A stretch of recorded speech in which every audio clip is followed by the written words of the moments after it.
हम लोग घर आए एंड उस टाइम तक ये समझ आ गया था दैट गुरुजी के सारे ही जो आंसर्स हमें मिलते हैं इज थ्रू शबद गुरबानी एज वेल एज जो भी सत्संग सुनते हैं। तो दैट वाज द टाइम जब हम we had started to listening to satsangs on on YouTube. तो घर आते ही आशा ने पहला सत्संग चलाया एंड जो उन आंटी ने सिर्फ उस सत्संग में दो दो बातें बोली। एंड जो पहली चीज बोली was how she had two miscarriages and then she was blessed with a baby. Guruji was there in his physical form at the time और उन्होंने उन आंटी को बोला that I blessed you with a baby and how she was blessed with a baby। and हम लोग बस घर आए और हम ये सोच रहे हैं that अभी it has हमारे साथ यही चीज हुई है and what are the chances। उस टाइम तक ये भी समझ आ गया था कि there are no coincidences with गुरुजी। तो अगर ये सुनने को मिला है तो clearly Guruji has thought about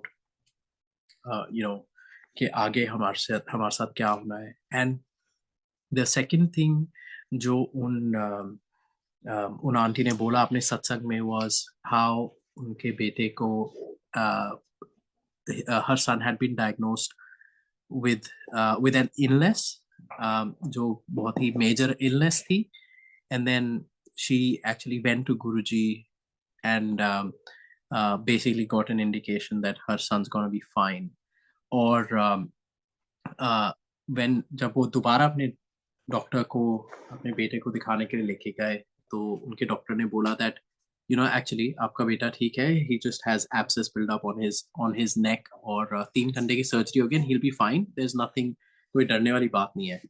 and for good few weeks I was having pain in my neck और वो कोविड का टाइम था। आई फेल्ट कि मे बी ऑफिस में बैठ घर पे पोस्चर ठीक नहीं रहता व्हेन आई एम वर्किंग, तो हो सकता है इस वजह से I have pain in my नेक। लेकिन जैसे ही उन आंटी ने उस सत्संग में बोला and Aashna was like she looked at my neck and she said you have abscess built up on your neck। उस same day that was we left we had to go to the hospital again the same day and मेरी 3 घंटे की surgery हुई exactly as जो सत्संग में हमने सुना था नाटी से। एंड जब हम रात को घर आए वी रियलाइज दैट एक ही दिन में कुछ बहुत बड़ा कर्म गुरुजी ने काटा है। जैसे गुरुजी कहा करते थे दैट 90% कर्म गुरुजी काटते हैं, 10% हमें हमें काटने पड़ता है, वो भी गुरुजी हाथ पकड़ के कटवाते हैं। तो एग्जैक्टली वही हुआ हमारे साथ एंड वी न्यू दैट उस दिन के बाद थिंग्स विल यू नो सिर्फ सही ही होगा उसके उस दिन के बाद। और ऐसा ही हुआ दैट धीरे धीरे वी गॉट साइंस।